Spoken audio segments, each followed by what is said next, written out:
Hello मेरे CMA के प्यारे प्यारे एस्पिरेंट्स, कैसे हो? आई होप आप लोग बहुत अच्छे से पढ़ रहे हो एंड प्रिपरेशन कर रहे हो फॉर योर अटेम।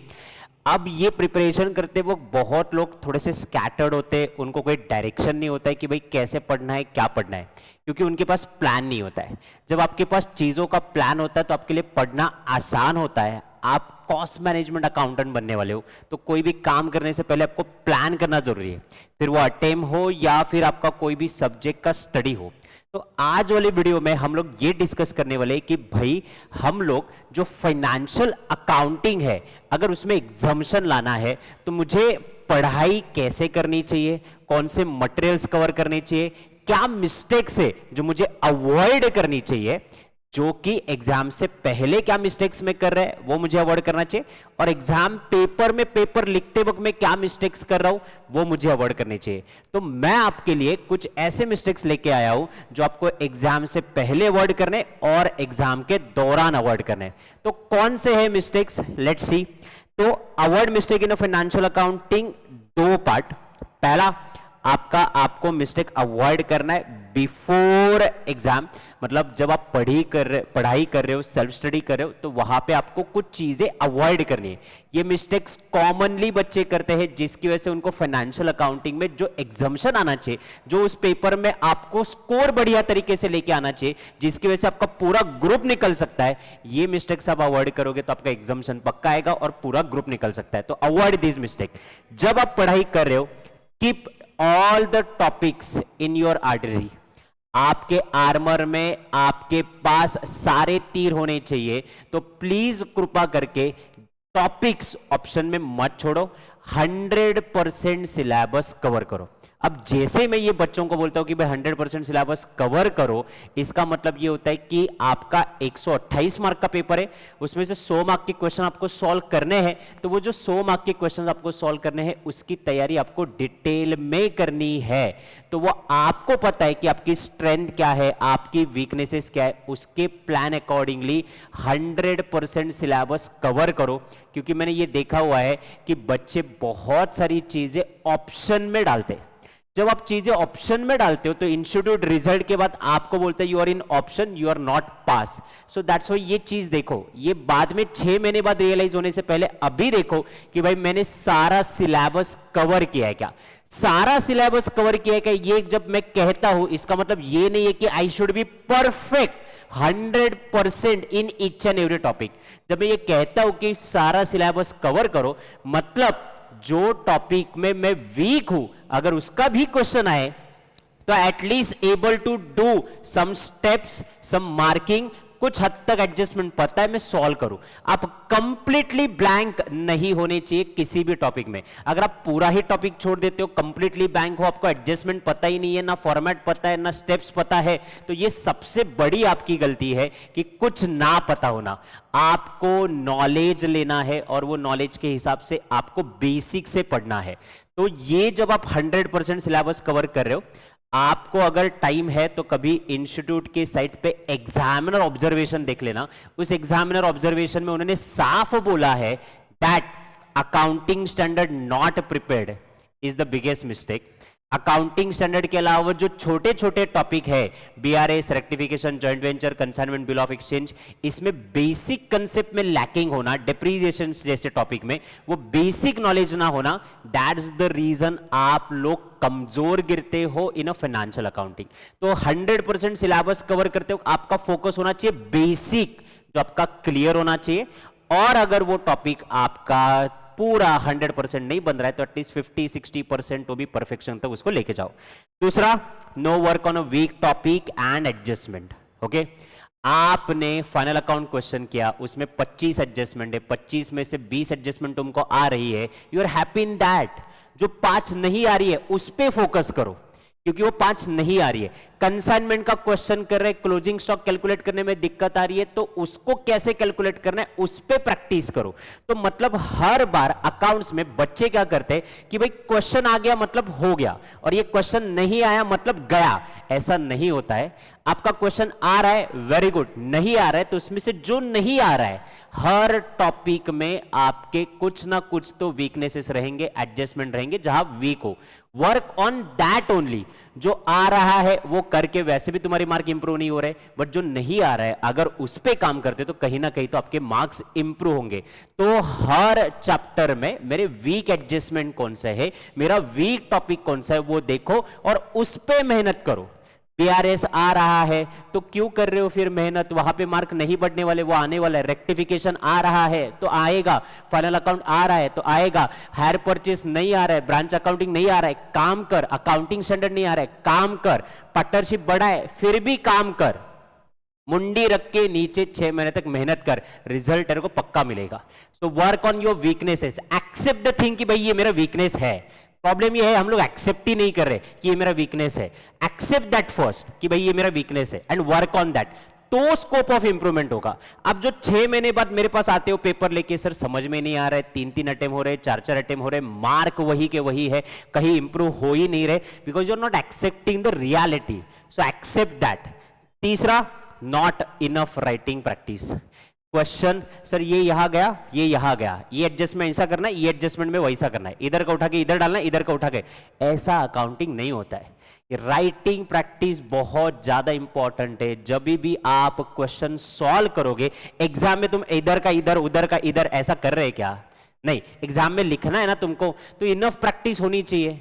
आप डेली कम से कम 2 क्वेश्चन राइटिंग में सॉल्व करो। आपके पास टाइम नहीं है फिर भी टाइम निकालो, थोड़ा सा एक्सटेंड करो, बट राइटिंग में सॉल्व करो। राइटिंग में सॉल्व करने का ये असर है कि मेरा दिमाग कनेक्ट करता है कि कौन सा इफेक्ट कहां से उठा के कहां से डालना है। ओरली जितना होता नहीं, जितना राइटिंग में ज्यादा रियलिटी में आता है। दूसरा, राइटिंग प्रैक्टिस से आपका टाइम एंड स्पीड बढ़ता है कि भाई ये क्वेश्चन 10 मार्क का है तो 15 मिनट में होना चाहिए, 8 मार्क का है तो 12 मिनट में होना चाहिए। That writing practice keep you on going. तो बाद में पेपर में दिक्कत नहीं आती है कि भाई 100 मार्क का पेपर अटेम्प्ट नहीं हुआ। That is the biggest mistake. Then no separate strategy for MCQ. बोल बोल के थक गया, समझा समझा के थक गया कि भाई ये तुम्हारा पावर प्ले है, पावर प्ले, इसमें फ्रंट फुट पे आके लड़ना है। तुम्हारे पास यहां गवाने के लिए कुछ है ही नहीं, निगेटिव मार्किंग है ही नहीं। 30 मार्क, 30 4 सब्जेक्ट के 30 मार्क, 120, पासिंग 200 है। सिर्फ एमसीक्यू पे ही हम लोग पढ़ाई कर लिए तो भी पासिंग आसानी से हो सकता है। प्रॉब्लम है कि we don't have a separate strategy for the MCQ. हम लोग सेपरेटली एमसीक्यू को प्रिपेयर ही नहीं कर रहे, हम एमसीक्यू को प्रायोरिटी दे ही नहीं रहे। हम एग्जाम से 15 दिन पहले, एग्जाम से 1 दिन पहले एमसीक्यू का प्रिपरेशन करते। यहां तो गलती हो रही है। You're taking it very lightly, taking it as a challenge कि भाई मैं 30 में से 30 मार्क कैसे लेके आऊं। अगर 30 में से 30 लाए तो एग्जामिनेशन के लिए बचा ही कितना? 70 में से 30 या 35 मार्क, आधे भी करेक्ट आए आंसर तो भी आया है, but you are not understanding it. भाई एमसीक्यू कहां से करे? पास्ट एग्जाम के पेपर में से कर, मॉड्यूल में से कर, इंस्टीट्यूट ने इंपॉर्टेंट एमसीक्यू इश्यू के वो कर। अरे हमारे वीडियो अवेलेबल है यूट्यूब पे, जाके वीडियो देखो। 1000 से प्लस लाइक्स है उस वीडियो को, 30,000 के ऊपर व्यूज है उसको।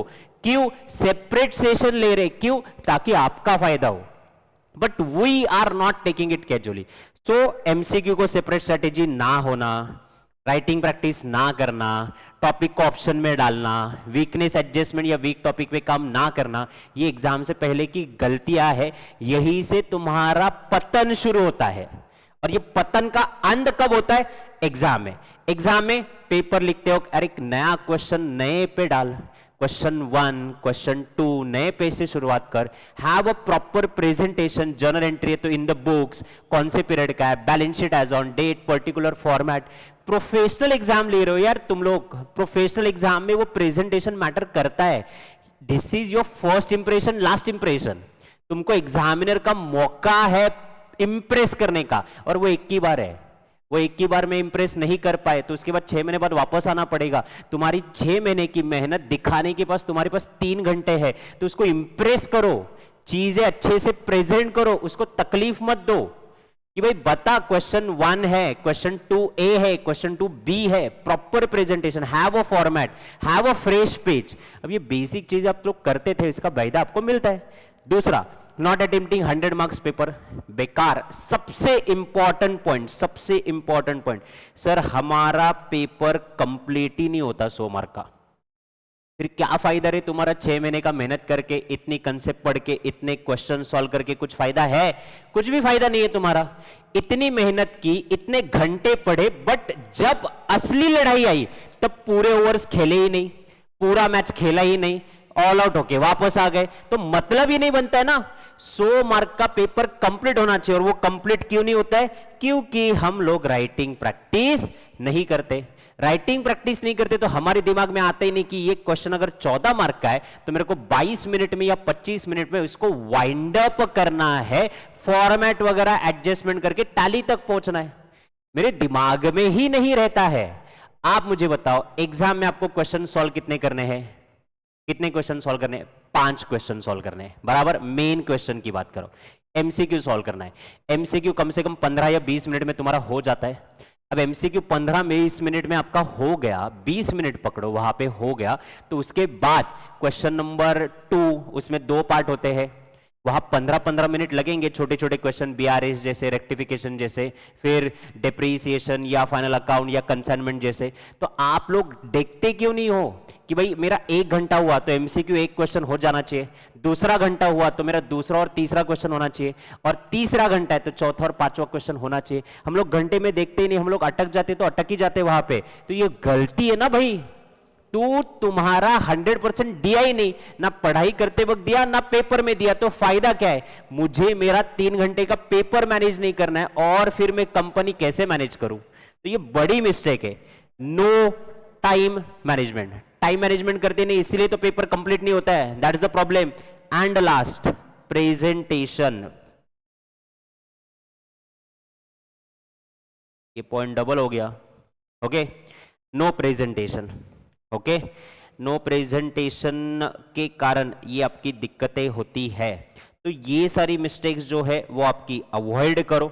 अवॉइड करो मतलब क्या करो कि भाई एग्जाम से पहले से ही गलतियां करना चालू करते हो और पेपर में उसमें आधम मचाते हो, तो ये मत करो।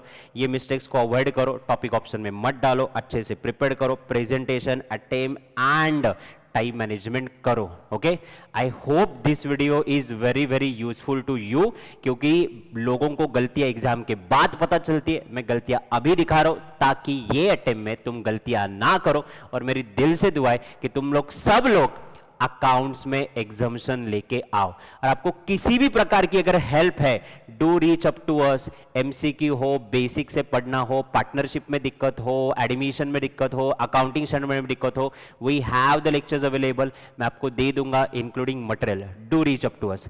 कैसा लगा आपका ये वीडियो, और आप क्या टारगेट रख रहे हो फाइनेंशियल अकाउंटिंग में, आपको क्या लगता है, ये मुझे कमेंट सेक्शन में जरूर बताना। तब तक के लिए पढ़ते रहो, आगे बढ़ते रहो मेरे यारों।